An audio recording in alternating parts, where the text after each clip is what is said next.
الحمد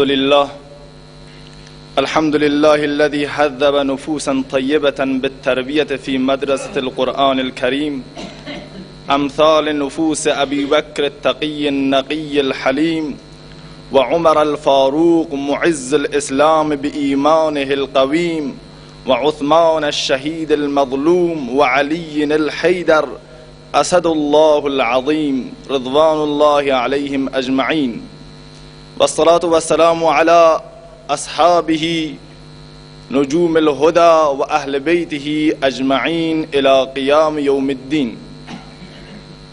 أما بعد، قال الله الحكيم في محكم تنزيله: أعوذ بالله السميع العليم من الشيطان اللعين الرجيم. بسم الله الرحمن الرحيم. محمد رسول الله والذين معه أشداء على الكفار رحماء بينهم تراهم ركعا سجدا يبتغون فضلا من الله ورضوانا. وقال النبي صلى الله عليه وسلم: أصحابي كالنجوم فبأيهم اقتديتم اهتديتم. وقال تعالى في شأن حبيبه: إن الله وملائكته يصلون على النبي يا أيها الذين آمنوا صلوا عليه وسلموا تسليما.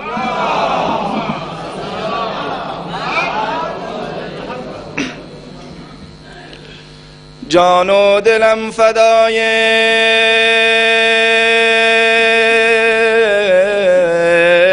یاران مصطفی باد، آن عاشقان پاک و راستین و با خدا باد. بودند عاشق رب دل باختگان احمد، قربان خاک پای اصحاب جان ما باد. گر عالم کفر امروز بر ما بگشت غالب، گر عالم کفر امروز بر ما بگشت غالب،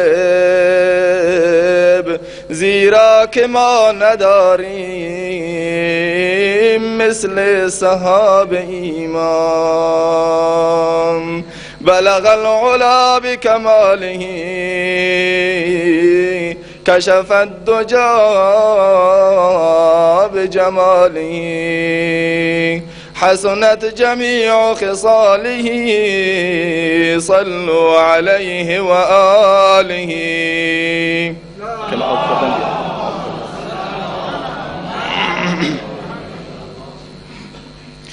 ای دل از صدق ابو بکر تقی هر صبح و شام، ای دل از صدق ابو بکر تقی هر صبح و شام، جان و دل را صیقل همچون صبح پر انوار کن. بعد از آن از عمر فاروق امیر نامدار، شمه ای از عدل او ای دل به من اظهار کن. یار سوم حضرت عثمان که با حلم و حیاست، جمع قرآن کرده وصف آن در شهوار کن. گفتم ای دل وصف یاران هر سرا کرده تمام، بعد از آن اوصاف نیک حیدر کرار کن. با عرض سلام و خسته نباشید خدمت حضار محترم، برادران و خواهران گرامی، نمازگزاران ارجمند. چند دقیقه‌ای که در خدمت شما سروران هستم، پیرامون مقام و شخصیت والای اصحاب بزرگوار پیامبر، به ویژه خلفای راشدین، از دیدگاه قرآن و سنت خدمت شما عرض خواهم کرد. سروران عزیز، صحبت از پروانگان شمع نبوت و سوختگان شمع معرفت و ستارگان درخشان آسمان رشد و هدایت، حاملان حقیقت، قاتلان جهالت، یک تازان عرصه قیام و شهادت و شهسواران میدان جهاد و رشادت می باشد. آری سخن از صحابه است، سخن از اون فرشتگان زمین نشین و برتران از ملائکه و شاگردان رشید مکتب اسلام، کسانی که تمامی مشقات و مشکلات و ناملایمتی ها رو تحمل کردند و اسب همت را تا ثریا تاختند و در راه دین و علم و اخلاص و عمل حماسه آفریدند تا اینکه ارتباط ما را با 1400 سال قبل با زمامدار ما و یگان منجی عالم بشریت حضرت محمد مصطفی صلی الله علیه و سلم برقرار کند.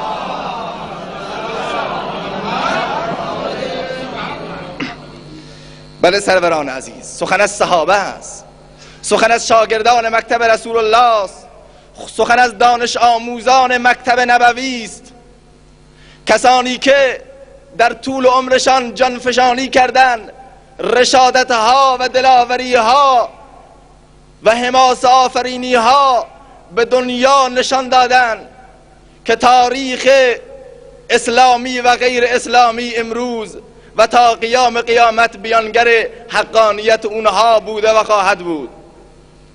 به جایی میرسد که پروردگار عالم ایمان اونها را محک قبول و یا رد و یا معیار پذیرش و عدم پذیرش ایمان مسلمانان قرار میدهد.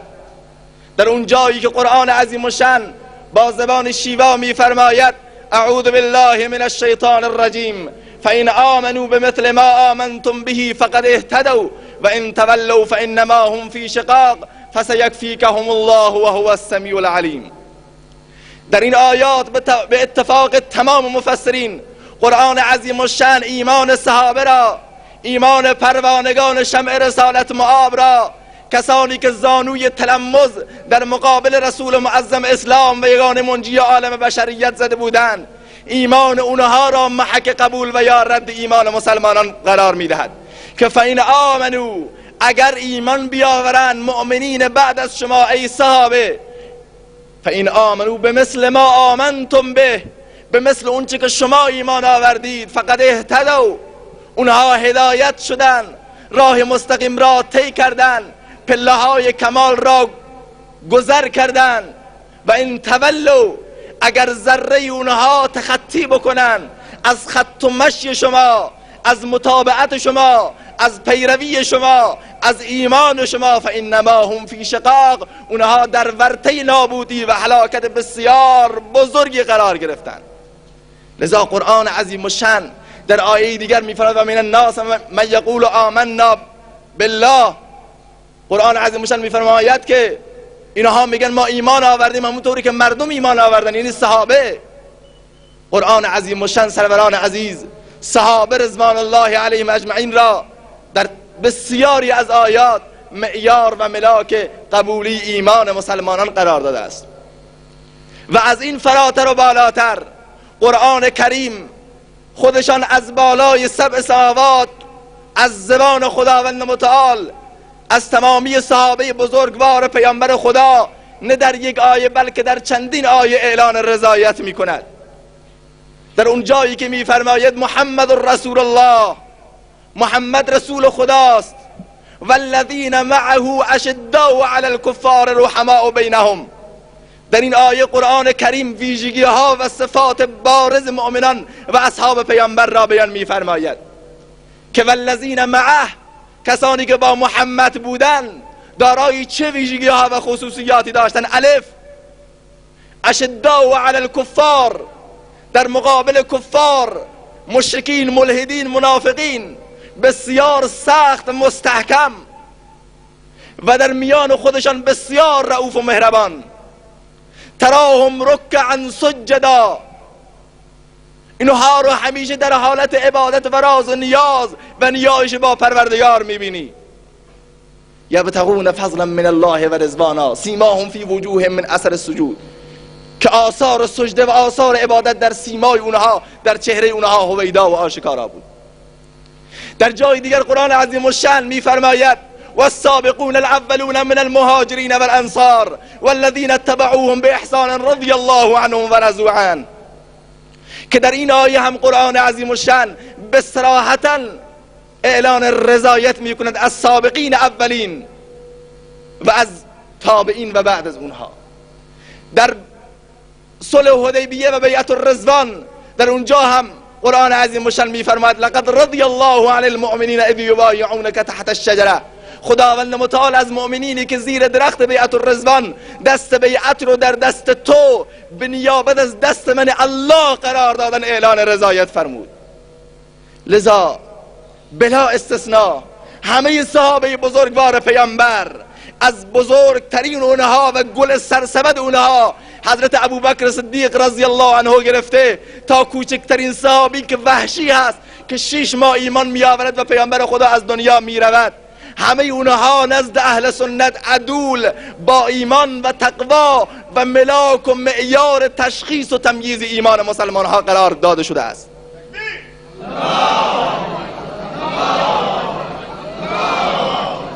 بدون استثناء.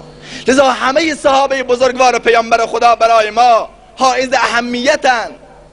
از محاوره‌ای که بین حضرت عبدالله ابن مبارک رضی الله عنه و سائلی برگزار می شود، کنه این مسئله و اصل این قضیه بسیار واضح و هویدا خواهد شد که سائلی میاد نزد حضرت عبدالله ابن مبارک شاگرد ارشد امام ابو حنیفه رحمت الله علیه که ای عبدالله ابن مبارک، ای امام التابعین، از دیدگاه شما امیر معاویه رضی الله عنه افضل ترند یا عمر ابن عبدالعزیز، عمر دوم، کسی که بهش امام العدل و الانصاف، عمر دوم بهش میگن؟ چه جواب میده عبدالله ابن مبارک؟ شخصیت کوچک نیست. میفرماید والله ان غبار التي دخل انف فرس معاویه خیر من 1000 عمر ابن عبدالعزیز. به خدا قسم اون گرد و غباری که در بینی اسب حضرت معاویه هنگامی که هم رکاب پیامبر خدا بر علیه مشرکین و ملحدین بود، اون گرد و غباری که در انف و بینی اسب حضرت معاویه قرار گرفته، از 1000 عمر ابن عبدالعزیز بهتر و افضلتر است. سبحان الله. چه میفرماید؟ امیر معاویه به جای خودش، اسب امیر معاویه هم به جای خودش، بینی اسب معاویه هم به جای خودش، بلکه گرد و غباری که در غزواتی که هم رکاب پیامبر خدا بودن بر بینی اسب حضرت معاویه رضی الله عنه قرار گرفتن، از 1000 عمر ابن عبدالعزیز بهتر است. رسد آدمی به جایی که بجز خدا نبیند، بنگر که تا چه حد است و مکان آدمیت. اینها صحابه بودن. لذا اگر رسول معظم اسلام نتواند در مدت 23 سال نبوت خودش شاگردان رشید، ممتاز و الگو برای جامعه تحویل بدهد، یقینا و مطمئنا و قطعا در نبوت پیامبر خدا نعوذ بالله باید شک کرد. اگر پیامبر در مدت 23 سال فقط 5 صحابی از اهل و بیت خودش، از خاندان خودش به جامعه انسانیت تحویل داده باشد، به والله قسم اون محمد نعوذ بالله خیانت کرده. اگر تمامی زندگی پیامبر خدا را مشقات و رنجها و نارسایی ها و ناملایمی هایی که رسول معظم اسلام در مدت 23 سال نبوت خودشان تحمل کردند، اگر ما در 5 نفر 10 نفر خلاصه بکنیم و اونها را هم از افراد و خاندان درجه 1 پیامبر خدا، این پیامبر خاتم الانبیا پس نبوده نعوذ بالله من ذالک. لذا سروران عزیز، بیاییم امروز شاگردان مکتب اون بزرگوار را بشناسیم. خدای نکرده زبان توهین و اهانت به یکی از اونها را که حتی کوچکترین اونها از بزرگترین ما بهترند، خدای نکرده زبان گشایی نکنیم. لذا تا اینجا به این نتیجه رسیدیم که همه اصحاب بزرگوار پیامبر خدا عدول و صاحب ایمان و تقوا و برای ما ملاک قبولند. البته در میان اینها افضلیت هست که ما در میان اونها به 4 ستاره بسیار درخشان در آسمان رشد هدایت و 4 مروارید در اقیانوس بیکران علم و معرفت و 4 غنچه خوشبو در گلستان فقه و فراست به نام خلفای راشدین برمیخوریم. اونها از امتیازات ویژه‌ای برخوردار بودند که در رأس همه اونها و گل سرسبد اونها حضرت سیدنا صدیق اکبر، حضرت ابوبکر صدیق رضی الله تعالی عنه می باشد. شخصیتی که قبل از نبوت هم همگام با پیامبر خداست، یار و رفیق و مصاحب پیامبره. و زمانی که رسول معظم اسلام صلی الله علیه و سلم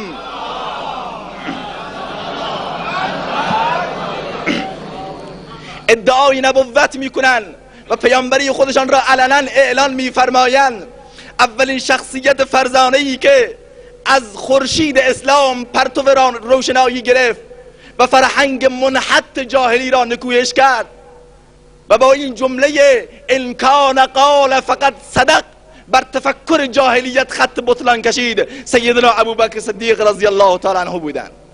بله سروران عزیز، هنگامی که شایعه خبر نبوت پیامبر خدا در میان مشرکین و مکه میپیچد، میان گروهی به سرکردگی ابو جهل نزد سیدنا ابوبکر صدیق رضی الله عنه که آیا خبرداری رفیقت چی میگه؟ از رفیقت خبر داری؟ از محمد خبر داری؟ میگه نه خیر، من در جریان نیستم. میگه بیا که رفیق تو محمد صلی الله علیه و سلم امروز ادعای نبوت کرده، ادعای پیامبری کرده. میگه من از جانب خدا مبعوث شدم. نعوذ بالله، خاک بر دهان خود ابو جهل. گفت که دروغ‌های زمینی را گذاشته و دروغ‌های آسمانی برای مردم تعریف میکند. ابوبکر صدیق بدون هیچ گونه درنگ و بدون هیچ گونه فکری میفرماید ان کان قال فقط صدق. ابو جهل با این نکته چینی ها و با این سخنرانی بسیار موجز و بسیار تکلیفی خودت من رو تحت تاثیر نمیتونی قرار بدی. اگر محمد چنین ادعایی کرده و والله قسم کن راست گفته است.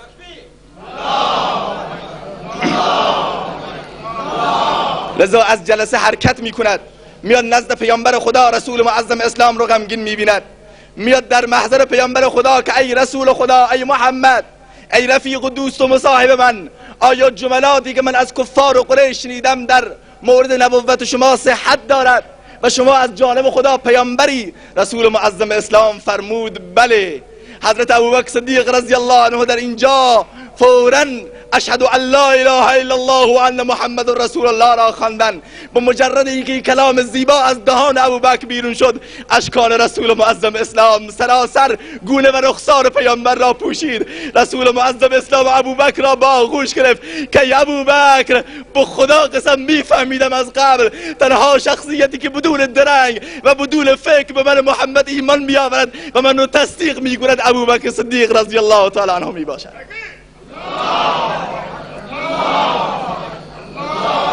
بله سروران عزیز، ابوبکر رضی الله عنه اولین شخصیتی هستند، شخصیت فرزانه‌ای که از خورشید اسلام روشنایی میگیرند و این نام مبارک را و این خوشفالی بسیار بزرگ را به نام خودشون ثبت میکنند. و بعد از اون همرکاب پیامبر خدا که من اگه بخوام زندگانی هر یک از این خلفای راشدین را بیان بکنم ساعتها و روزها به طول می انجامد و این منبر و این جمعه و این جلسه ما گنجایش اون سخنان را ندارد که من فقط به خاطر معرفی این بزرگواران همه صحابه به ویژه خلفای راشدین فقط به چند فقره و چند گوشه و زاویه بسیار مختصر از زندگی بسیار بزرگ این بزرگواران اشاره می کنم. لذا حضرت ابوبکر صدیق رضی الله عنه بعد اینکه این جمله را میخوانند همرکاب پیامبر خدا هستند. در همه جا، در نارسایی ها، هنگام مشکلات، مشقت ها، تنها شخصیتی که رسول معظم اسلام رو تنها نمیگذارد ابوبکر صدیق رضی الله تعالی عنه است که تواریخ نویسان موثق و معتمد این رو نوشتن که رسول معظم اسلام روزی در جوار بیت الله داشتن نماز میخواندن، با پروردگار راز و نیاز میکردن. مشرکین مکه آمدن، چادری را بر گردن رسول معظم اسلام انداختن و پیامبر خدا رو اذیت کردن. شخصی در این لحظه که پیامبر خدا را دید که در میان دستان مشرکین است و زیر چوب و لگدهای مشرکین قرار دارد، حالش بر پیامبر خدا سوخت. با وجود این که مسلمان نبود، دور و برش نگاه کرد که امروز چه کسی است که به داد پیامبر برسد و رسول معظم اسلام رو از این مهلکه نجات بدهد. هرچه با خودش فکر کرد غیر از ابوبکر صدیق رضی الله تعالی عنه در ذهنش کسی پدیدار نشد. به دیدار ابوبکر شتافت که یا ابوبکر ادرک اخاک، ابوبکر برادرت را دریاب، محمد رو دریاب.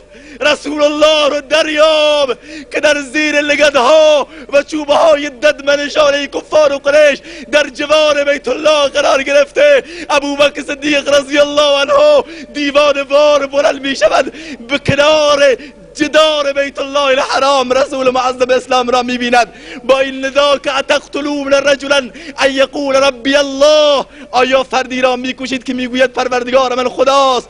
مشرکین را از رسول معظم اسلام جدا و اونها را متوجه خودش میگرداند. مشرکین رسول معظم اسلام رو رها میکند و به جان ابوبکر میافتد. اونقدر ابوبکر را میزنند که بیهوش شده و بر زمین میافتد. حضرت ابوبکر بیهوش است، مادرش میاره حضرت ابوبکر را بلند میکند به خانه میبرد. بعد از ساعتهای مدید و طولانی که حضرت ابوبکر به هوش میآید چشمانش را باز میکند. میدانید اولین جمله‌ای که از زبان ابوبکر بیرون میشود چیست؟ بعد از چند روز و چند ساعت متوالی بیهوشی، هنگامی که چشمانش را باز میکند میگوید حال محمد را برام بگید. محمد چه حالی دارن؟ رسول الله در چه حالتی به سر میبرن؟ مادرش میگه ای فرزندم بلند شو غذا بخور، تو به خاطر محمد اینجوری شدی، چرا بر خودت اینقدر عذاب و بر خودت اینقدر مشکلات رو متحمل میشی؟ گفت به والله که محمد را به رسالت فرستاد تا زمانی که چشمانم جمال جهان آرای رسول الله را نبیند هرگز لب به آب و غذا نخواهم زد.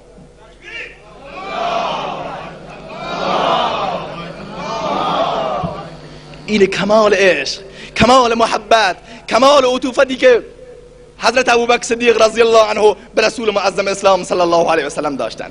این فقط تنها یک مورد هست و به خاطر همین بود که رسول معظم اسلام در سفر بسیار خطرناک و سفر تاریخی هجرت، بعد از این که همه اصحاب بزرگوار تعداد و کثیری از صحابه به مدینه منوره می رود، حضرت ابوبکر صدیق اجازه میخواد که ای رسول خدا من رو هم اجازه بدید که به هجرت برم به مدینه منوره. پیامبر خدا میفرماد امکث یا ابابکر، ابوبکر تو هنوز بمان، باید کار دارم. پیامبر خدا میفهمد تنها شخصیتی که میتواند در حساس ترین حالات و خطرناک ترین لحظات به درد اسلام و مسلمانان بخورد ابوبکر صدیق رضی الله تعالی عنه است، لذا ایشون رو برمیگزیند. لذا این نام نیک را ابوبکر صدیق برای خودشان ثبت میکنن و در سفر تاریخی هجرت همگام رسول معظم اسلام در غار ثور تشریف میبرند. در اون جایی که قرآن عظیم الشان در مدح این بزرگوار و رسول معظم اسلام صلی الله علیه و سلم میفرماد ثانی اثنین اذ هما فی الغار اذ یقول لصاحبه لا تحزن ان الله معنا، که به اتفاق مفسرین محقق شیعه و سنی هر کس که اینک تعصب را از چهره بردارد و واقع بینانه مسائل را توجه بکند، به والله قسم زبانم لال اگر دروغ بگویم که این آیات به اتفاق همه مفسرین در شأن سیدنا صدیق اکبر رضی الله تعالی عنه نازل شدند.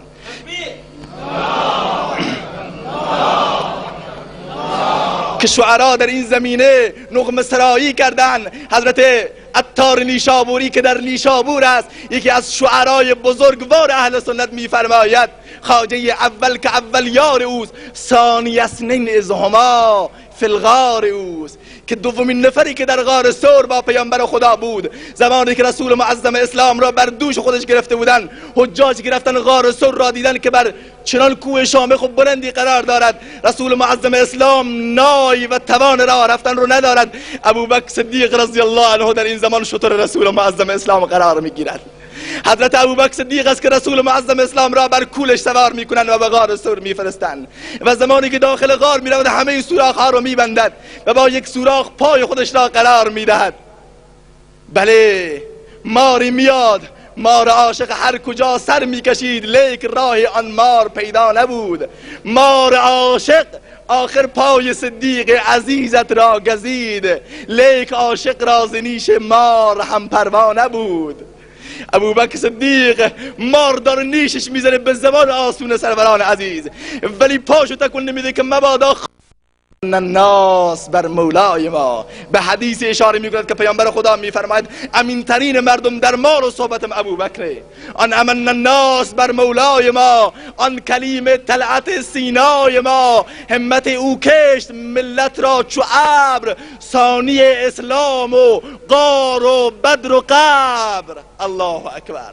همه اینها صفات دردانه حضرت ابوبکر صدیق رضی الله تعالی عنه می باشند و به خاطر همین هست، به خاطر همین حسن نیت و حسن ظنی که رسول معظم اسلام نسبت به سیدنا ابوبکر صدیق رضی الله تعالی عنه داشتن، پیامبر خدا ایشان را هنگام وفات خودشان، مرض وفاتشان، مریضی که سرانجامش به فوت و از دنیا و رحلت کردن رسول معظم اسلام می انجامد، رسول معظم اسلام اینجا کی رو برای امامت و جانشینی خیش برمیگزیند؟ کی هست سروران عزیز؟ اینجا هم سیدنا ابوبکر صدیق رضی الله عنه که با وجودی که رسول معظم اسلام با مخالفت جمعی از اصحاب و بویژه حضرت عایشه رضی الله تعالی عنها برمیخورد که ای رسول خدا ابوبکر نمیتواند و استطاعت ندارد در جای شما بیستد و امامت بدهد، پیامبر خدا مصرانه از ابوبکر میخواد که در جایگاه پیامبر خدا و در محراب مسجد نبی بیستد و مردم را امامت بدهد. لذا چنین شخصیتی هم واقعا ارزش داشت و لایق بود که بعد از وفات رسول معظم اسلام زمام خلافت را به عهده بگیرد و مسلمانان را زمامداری بکند، که به گفته یکی از علمای بزرگوار تشیع علامه طباطبایی میفرماید اگر بعد از رسول معظم اسلام حضرت ابوبکر خلیفه نمیشد و حضرت علی خلیفه میشد، امروز نامیت مسلمانان نبود. این واقعیت است، من از روی تعصب نمیگم. چرا؟ اون حماسه آفرینی ها و دقتی که حضرت ابوبکر رضی الله عنه در زمان خلافتش به کار برد، به والله قسم هنوز تاریخ نویسان شرقی و غربی انگشت حسرت و انگشت حیرت را به دندان گرفتن و هنوز رها نکردند که در اون بحبوحه و بحران بسیار بزرگ و بحرانی شدن شهر مدینه منوره که مرتدین از یک طرف، مانعین زکات از یک طرف، لشکر اسامه از یک طرف، مسیلمه ها و مدعیان دروغین نبوت از یک طرف، تنها شخصیتی که توانست از تمامی این مواضع و موانع مردانه عبور کند سیدنا ابوبکر صدیق رضی الله عنه است. و به خاطر همین است که علی ابن المدینی میفرماید ان الله اعز هذا الدین برجلین، خدا این را به وسیله دین را به وسیله دو مرد عزت داد، به وسیله ابوبکر روز ردت و امام احمد بن حنبل روز محنت. لذا این هست سروران سیدنا ابوبکر صدیق رضی الله عنه و خلافت ایشان. دومین اختر تابناک خلافت و جانشینی پیامبر خدا و حضرت ابوبکر صدیق رضی الله عنه، امام العدل و الانصاف، الناطق بالعدل و الصدق و الثواب، سیدنا عمر الفاروق رضی الله تعالی عنه میواجد. صلوات غرایی را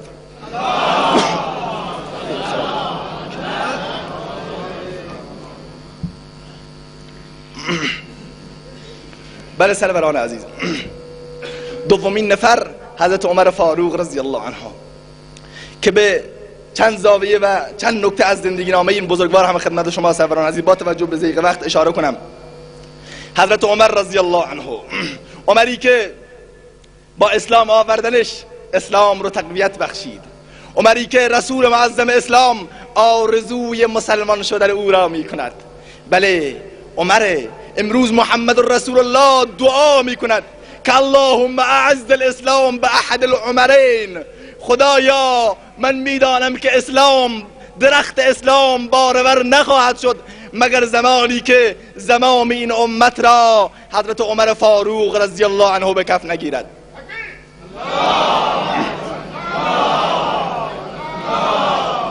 بله من از روی تعصب این کلمات را نمیگم، بشنوید از زبان شاعر بسیار بزرگوار اهل سنت فردوسی که شاید بعضیا تا امروز نفهمیدن که این شاعر حتی سنی هست.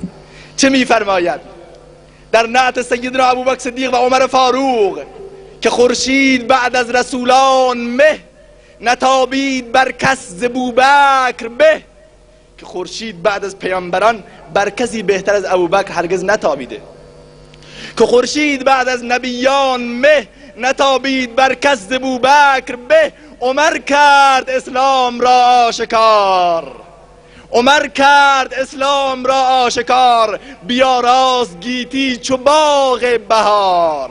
این فردوسی این کلمات را میگوید. بله، مسلمانان در خانه ارقم ابن ابی الارقمند، نماز 5 وقت رو اونجا میخوانند، از آن را در خانه ارقم ابن ابی الارقم میگن. ولی عمر ابن خطاب که میاد مسلمان میشه میگه رسول خدا، مخفیانه و خفیه و پنهانی بسه، از امروز باید بر فراز کعبه ندای الله اکبر ترین انداز بشه.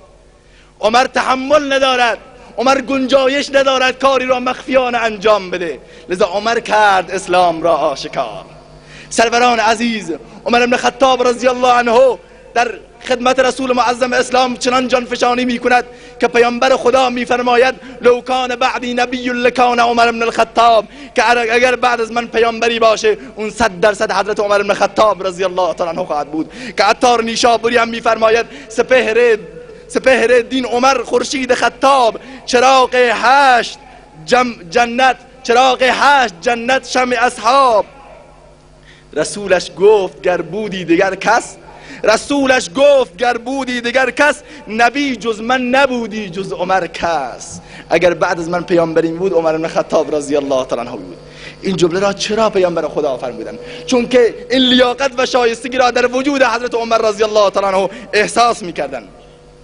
لذا حضرت عمر رضی الله تعالی عنه همرکاب رسول معظم اسلام، ما در تاریخ اسلام به یک عنوانی به نام موافقات عمر برمیخوریم که شاید این نکته را بعضی سروران نشنیده باشند. موافقات عمر یعنی چی؟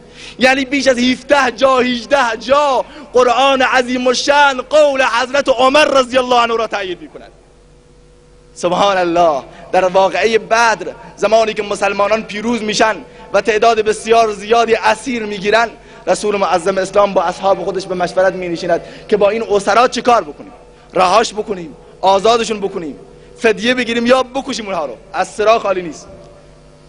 جمع غفیر و جمع کثیر اصحاب مشورت میدهند که با اسرا از راه مسالمت آمیز برخورد کرد. یعنی چی؟ یعنی فدیه بگیریم، پول بگیریم، اونها رو رها بکنیم. صحبت میرسد نوبت به حضرت عمر فاروق رضی الله عنه که ای امیرالمومنین عمر فاروق، نظریه شما چیست؟ حضرت عمر رضی الله عنه میفرماید ای رسول خدا، شخصیتی که مجسمه ایمانه، ای رسول خدا اگر به مشوره من نگاه میکنید، مشورت و نظریه من این است که هر فردی از مسلمانان قوم درجه 1 خودش از اسیران را بگیرد، با دستان خودش تکه تکه و پاره پاره کند.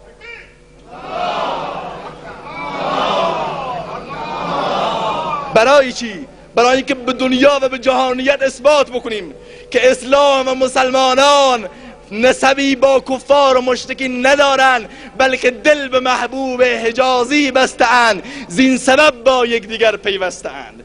به خاطر اینکه به انسانیت بفهماند که ما فرزند محمد و فرزند اسلام و کلمه گوی لا اله الا الله و زیر همین پرچمیم که با همدیگر یک جا جمع شده ایم. لذا سروران عزیز، حضرت عمر رضی الله عنه وقتی این مشورت را میدهد، رسول معظم اسلام مشورت عمر را قبول نمی کند. به مشورت حضرت ابوبکر صدیق رضی الله عنه عمل می کند. از اسرا فدیه میگیرد، پول میگیرند و بعضی ها را دستور میدهد که جمعی از بچه های صحابه رو درس خواندن و نوشتن یاد بده و اونها رو رها بکنه. لذا در همین بحبوح هست که قرآن عظیم مشن آیه نازل می کند اعوذ بالله من الشیطان الرجیم ما کان لنبی ان یکون له اسرا حتی یثخن فی الارض تریدون عرض الدنیا والله یرید الاخره. پیامبر خدا شایسته نیست برات که مسائل مادی و اقتصادی رو در نظر بگیرید و در عوض اسرا فدیه بگیرید، بلکه اینجا قول و مشورت خدا مشوره عمر است.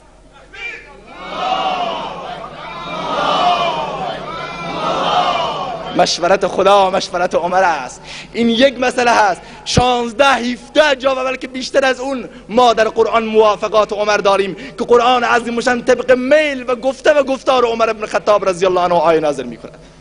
برای سروران عزیز، این تا زمان حیات رسول معظم اسلام. بعد از حیات پیامبر خدا حضرت عمر با راد مردی و با جوان مردی و مروت و فتوت جهان بشریت را به ویژه ایران را، مسلمانان ایران را مرهون احسانات خودش گردان که ایران ما بخش اعظم ایران به سرکردگی و به امارت حضرت امیرالمؤمنین عمر بن خطاب رضی الله تعالی عنه فتح شد. بشکست عمر پشت دلیران عجم را، بشکست عمر پشت دلیران عجم را، برباد فنا داد رگ و ریشه جم را. این عربده بر قصب خلافت ز علی نیست، با آل عمر کینه قدیم است عجم را. دوتا از امپراتوری های بزرگ اون زمان را حضرت عمر رضی الله عنه با ایمان عمری خودش به زانو نشاند. بله، مسجد الاقصی بیت المقدس را بدون حتی یک دانه خونریزی حضرت امیرالمؤمنین عمر بن خطاب فتح کرد و این خودش برای حقانیت عمر و برای ایمان مستحکم حضرت عمر خودش کافی است.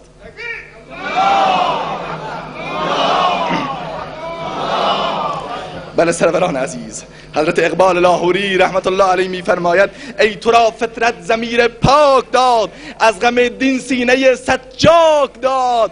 تازه کن آیین صدیق و عمر، تازه کن آیین صدیق و عمر، چون صبا بر لاله صحرا گذر. اقبال لاهوری رحمت الله علیه میفرماید سروری در دین ما خدمتگری است، عدل فاروقی و فقر حیدری است. آن مسلمانان که میری کرده اند در شهنشاهی فقیری کرده اند.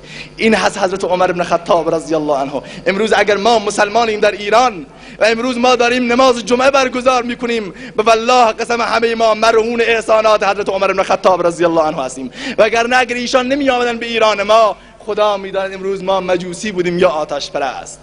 سومین اختر تابناک خلافت و خورشید رسالت حضرت عثمان ذوالنورین رضی الله تعالی عنه هستند که ایشون هم شخصیت بسیار بزرگواری است که اینها هم به توصیه حضرت ابوبکر صدیق رضی الله عنه مشرف به اسلام میشوند و اسلام عزیز را میپذیرند.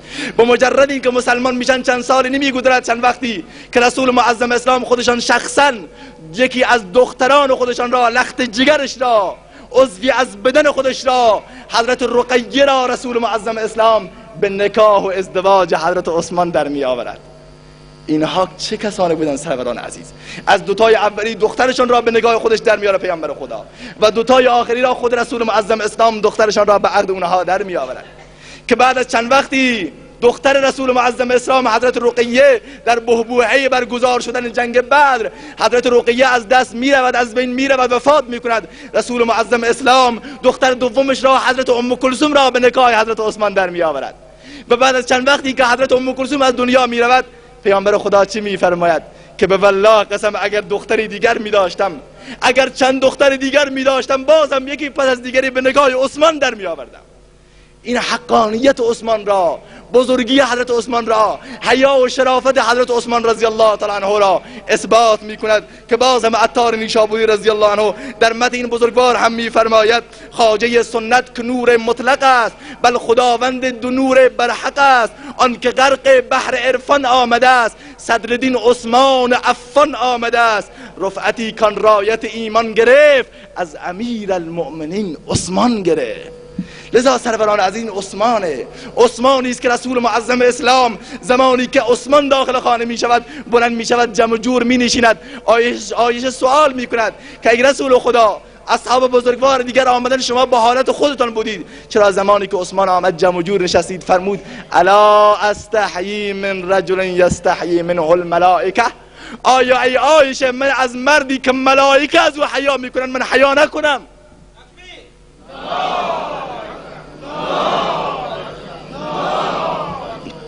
و در صلح حدیبیه که نیازی به گفتن نیست، بارها شنیدید، در این صلح زمانی که رسول معظم اسلام میخوان عمره برن و مشرکین مانع و صد میشن از احرام و از طواف کردن به بیت الله الحرام، رسول معظم اسلام شخصی را میخواد بر بگزینه که اون را به مکه بفرستد.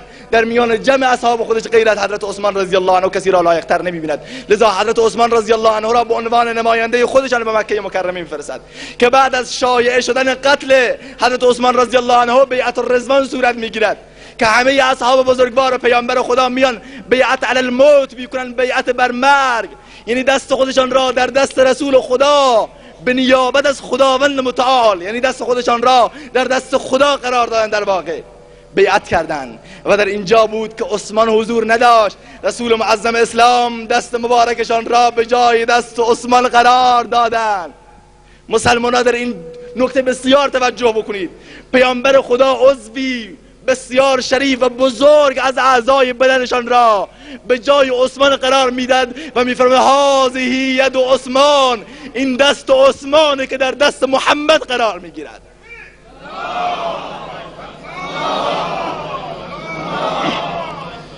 و چهارمین ماه فروزان خلافت حضرت سیدنا علی رضی الله عنه، حضرت علی مرتضی رضی الله عنه، اولین درخت شکوفا شده دامان محمد رسول الله، اولین نوجوان و نونهالی که در سن 10 سالگی از لوز مشرکین نجات پیدا می کند و از منجلاب و گردابهای فتنه و بتپرستی و شرک نجات پیدا می کند و به دامن اسلام میاد، حضرت علی مرتضی رضی الله تعالی عنه می باشند که بعد از این که ایمان می آورد باز هم همرکاب رسول معظم اسلام مانند ابوبکر صدیق رضی الله عنه که در شب هجرت حضرت ابوبکر همراه پیامبر و کسی که خودش را در معرض خطر قرار میدهد و بر بالین پیامبر خدا میخوابد حضرت علی کرم الله وجهه است.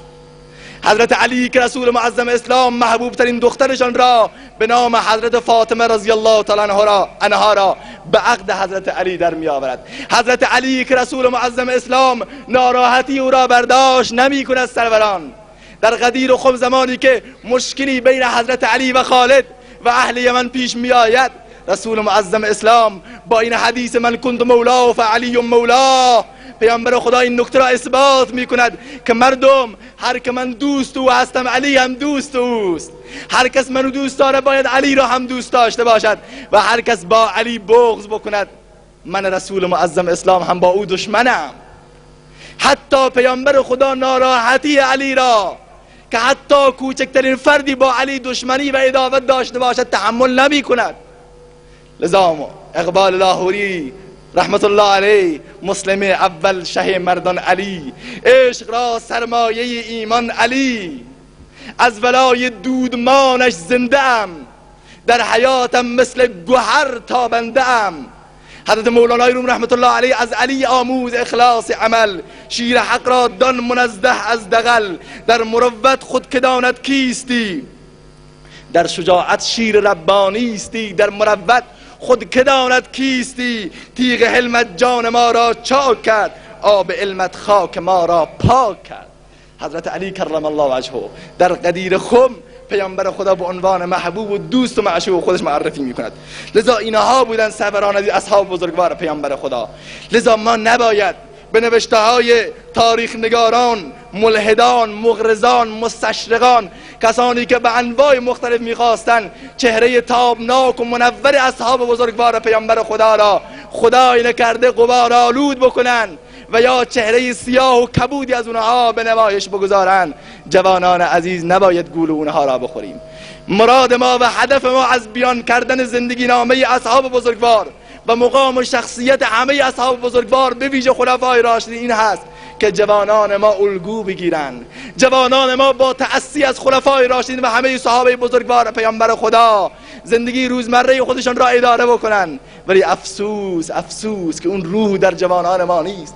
امروز اگر جوانی که پیرو و دوستدار و محب تیم به قول معروف پیروزی هست یا استقلال هست، اگر یکی از این دو تیم شکست بخوره تا صبح خواب ندارد، تا صبح بعضیا به والله خواب نمیرن، با زن دعوا میکنن، با خانواده، با پدر و مادر، با همه اونها که چرا تیم استقلال در تهران شکست خورده من خواب ندارم. الله اکبر. به نماز نمیاد که من باید استقلال و پیروزی را ببینم. من پرسپولیسی هستم. دوره بر تمامی کوچه ها و خانه ها رو نگاه بکنید، یکی نوشته مرگ بر استقلال، اون طرفدار دیگر نوشته مرگ بر پیروزی. شعارشون اینه، زندگیشون خلاصه شده در پیروزی و استقلال. سروران عزیز، اینها مجازیان، بیایید به استقلال حقیقی دست بزنید تا به پیروزی حقیقی دست یازید.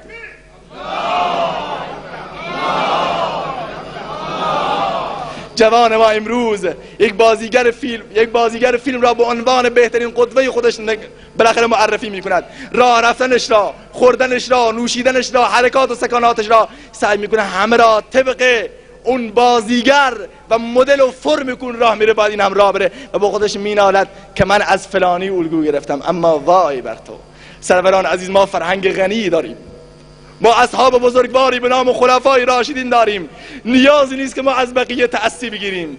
و امروز اگر یک بازیگر فیلم جلوی ما توهین بشه و اهانت بشه، ما تا آخرین قطره خون ما شاید دفاع بکنیم. بعضی از جوانان حاضرن کشته بشن، حاضرن کتک بخورن، ولی به بازیگر و اسوه و الگوی اونها توهین نشه.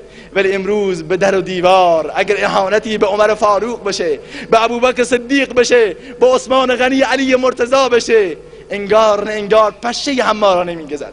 لذا سروران عزیز، بیاییم تأسی بگیریم از این بزرگواران، اینها را بشناسیم، قدوه های ما را بشناسیم و کسانی که بخوان اهانت بکنن باید با اونها جدی برخورد کرد. ما امروز در هفته های اخیر شاهد اهانت بسیار بزرگی در روزنامه حیات نو به مقام معظم رهبری عرض بکنم به امام راحل حضرت امام خمینی بودیم که شما دیدید که حضرت امام خمینی رحمت الله علیه واقعا انسان بزرگواری بودن، به جامعه ایران خدمت کردن و شیعه و سنی بالاخره قدردان اون بزرگوار است و قلب همه را جریحه دار کرد اون نویسنده با اون نوشته خودش. ولی نکته قابل توجه و چیزی که من میخوام بگم اینجاست، با نوشته شدن این عرض بکنم مقاله و یا اون کاریکاتوری که کشیده بودن، تمامی مجلات، روزنامه ها، شبکه صدا و سیما، همه احزاب سیاسی یک همه بسیار بزرگی را انداختن که چرا امروز به امام خمینی رحمت الله علیه رهبر فرزانه بالاخره ایران اهانت شده. بله اهل سنت هم ناراحت بودن، همه عرض بکنم قوقا را انداختن که چرا اهانت بشه. ولی من از این بزرگواران میخوام با عنوان یک سنی ایرانی که یک لحظه خودشان را به جای اهل سنت قرار بدن، که در روزنامه ها، مجلات، شبکه صدا سیما که سرمایه ملی مردم است، سرمایه ملی همین مردم، همین اهل سنت، همین بیچاره ها، همین از همه جا دست و پا شکسته ها، سرمایه ملی همین مردم است که به بزرگترین رهبران اینها، به بزرگترین رهبران فرزانه اونها حضرت ابوبکر و حضرت عمر و عثمان رضی الله عنه اهانت می شود، که هزاران امام خمینی رحمت الله علیه با وجود علو شأنشان و بزرگیشان به والله قسم به عقیده اهل سنت شاگرد مکتب ابوبکر و عمر هم حساب نمی شود، اهانت می شود. به چنین افرادی که دنیای ایران، جامعه ایران هم از شیعه و سنی مرهون احسانات عمره، باید پای عمر را ببوسن، به والله قسم باید سم اسب حضرت عمر را ببوسن اگر امروز پشت منابر لا اله الا الله و الله اکبر میگویند. چرا رسیدگی نمیکنن؟ بر یک لحظه خودشان را به جای اهل سنت قرار بدن. به امام خمینی توهین شده، خیلی شخصیت بزرگی است، قلوب همه را جریحه دار کرد، ولی امام خمینی کجا و حضرت عمر کجا؟ بقیه بزرگواران کجا و حضرت عمر کجا؟ واقعا خیلی بعید سروران، از قابل مقایسه نیست، قابل توازن و تساوی نیست. ولی اینها میان با قلوب 20 میلیون اهل سنت رو جریحه دار میکنن و هرگز پروایی هم ندارد و کسی نیست حتی بینا بگه که آقا قلب ما را مغموم کردی، قلب ما را جریحه دار کردی، خدا قلبت را جریحه دار کند. ما حاضریم به والله قسم از تمامی زندگی من بگذریم، بیان خنجر را بردارند بر سینه من ملا بکوبن، ولی به والله قسم حاضر نیستم تنها کوچکترین توهینی به ساحت پاک مقدس خلفای راشدین بشود.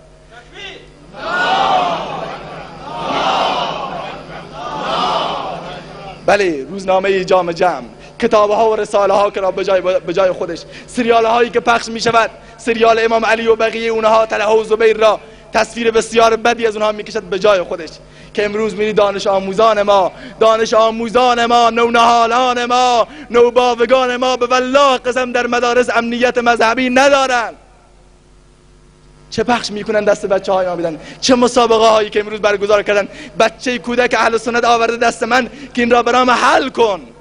توهینه ها، اهانت ها، نفرینه ها چه حل بکنم؟ میخوام برم جایزه بده کتابی را، مددی را. آخ آخ آخ آخ، واقعا باید خون گریه کرد به خاطر یک جایزه کوچک.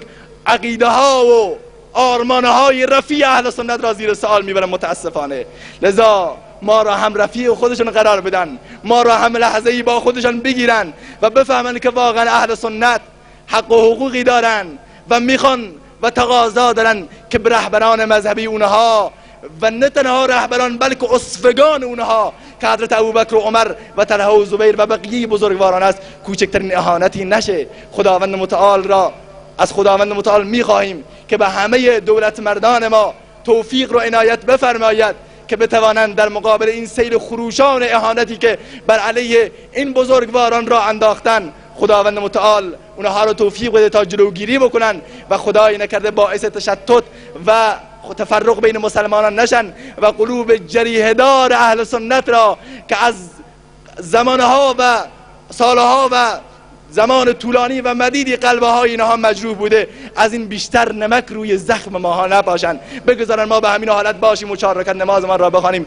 و عقاید و آرمانهای ما را بشناسیم. خدای نکرده رهبران مذهبی ما را در کتابهای خودشون بیشتر از این اونها را مورد هدف و آماج حملاتشون قرار ندن و از تلویزیونها و عرض بکنم برنامه‌های خودشان جوانان ما را خدای نکرده منحرف نکنن و اذهان اونها رو اشغال نکنن و بگذارن اهل سنت همون زندگی مفلوج خودشان را بالاخره امرار معاش بکنند و بگذارن چند سبایی تا ببینه خداوند متعال چه خواهد خواست. از الله ذوالجلال خواهیم که به همه ما توفیق بده تا بتونیم در زیر سایه نظام جمهوری اسلامی ایران با رعایت اخوت و وحدت و یکپارچگی و برادری با هم زندگی بکنیم و خدای نکرده کسی اگر باشد و بیاد بیان میان ما تشتت و اختلافی را مطرح بکند و بخواد شیعی را یا سنی را بخواد مورد نکوهش قرار بده، خداوند متعال را بخواهیم که خداوند اون را به سزای شوم اعمالش برساند. لذا همه ما بارها عرض کردیم ما خواهان نظام جمهوری اسلامی ایران هستیم. واقعا ما دوست نداریم برادران شیعه ما را کسی در ایران خدای نکرده مورد اهانت و یا نفرین قرار بده، ولی متقابلا و بالعکس خواسته هایی داریم که اون برادران هم نخوان که معتقدات ما را کسی زیر سوال ببره و اگر کسی زیر سوال ببرد واقعا بفهمید که اون شیعه و سنی نیست و ایرانی نیست، بلکه با لباس ایرانی آمده تا اینکه بین صفوف متحد و منسجم اهل سنت و اهل تشیع خدای نکرده خدشی ایجاد بکند که خداوند متعال را به صدای شوم اعمالش برساند. خداوند متعال را بخواهیم که حب اصحاب بزرگوار پیامبر خدا را به ویژه خلفای راشدین را در قلوب ما احیا و پویا و زنده بفرماید. و آخر دعوانا الحمد لله رب العالمین. صلوات قرائن بفرمایید.